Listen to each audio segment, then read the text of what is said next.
Hey there, sorry, needed a drink of coffee. Horne-Ellstrom here. Welcome to day 1667 of What You Get Up To Now. Documenting the journey pretty much every day. I think every day except Christmas 2020 when I had COVID.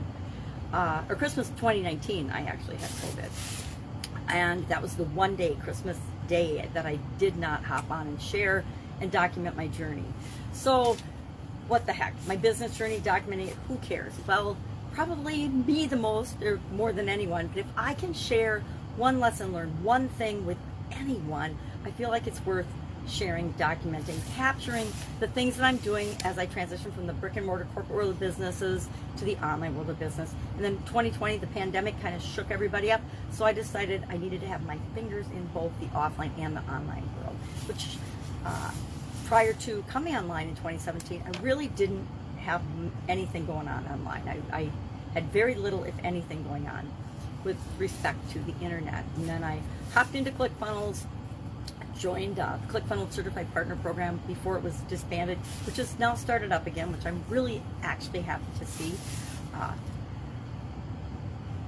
Before then, I really just was involved in corporate America and in the offline businesses. I had a lot of businesses on the site, at least 27 different industries. I've added them up. I haven't added up or thought about or calculated how many businesses I've been involved in online. I should do that because I think it'd be really interesting.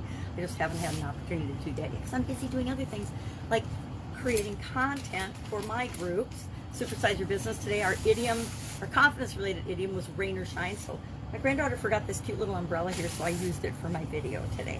And I opened it in the house. I know that's supposed to be bad luck, but since I'm not particularly superstitious, it didn't bother me to open it in the house. Cute umbrella. So we talked about rain or shine. What does rain or shine mean? It means I'm going to do something no matter what. I'm going to go camping, rain or shine. We're going to finish this project, rain or shine, meaning we're going to get this done on time. We're going to deliver what we said we're going to deliver on time, etc.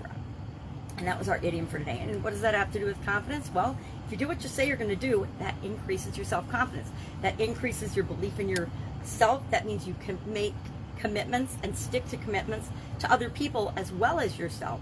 I will still contend that the most important commitments that we make are those we make to ourselves. When we tell ourselves we're going to, this is an example from a friend online, said, oh, I hit snooze again today before I did something.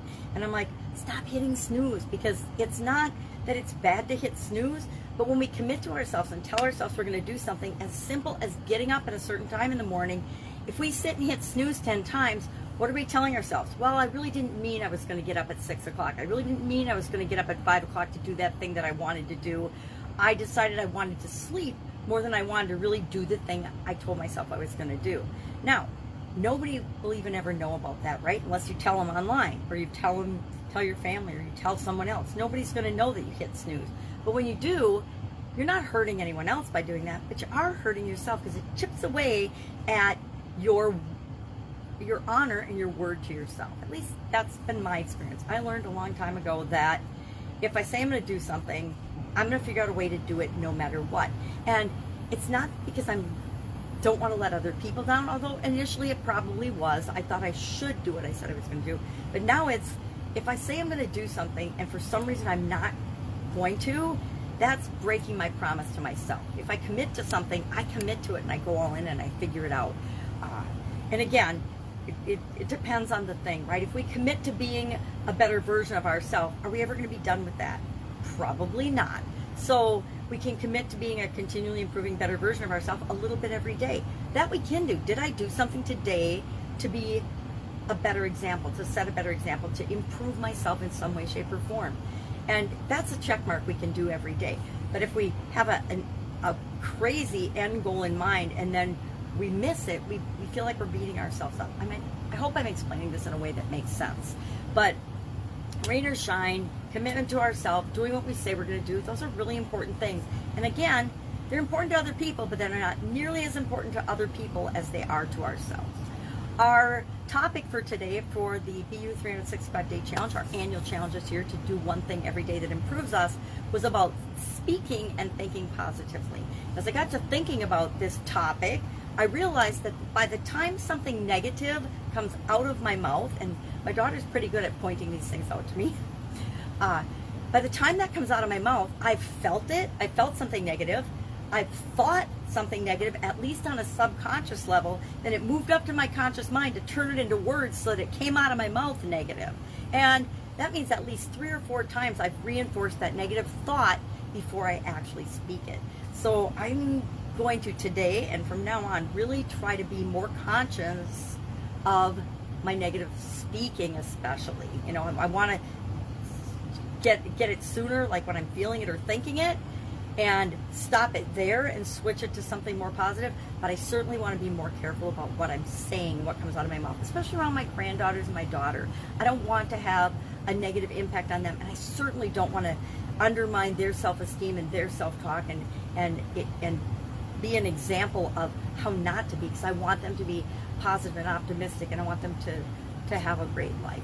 So that was our topic for today, and our action item is just to notice when we're especially saying something negative, and especially something negative about ourselves, because we're working on confidence this month. That is what I am working on, helping my mom move. She's selling her Wisconsin home and just going to have her Texas home going forward. She's 85, so it makes a whole lot of sense, right? I don't want to have 2 homes when I'm 85, so I get it.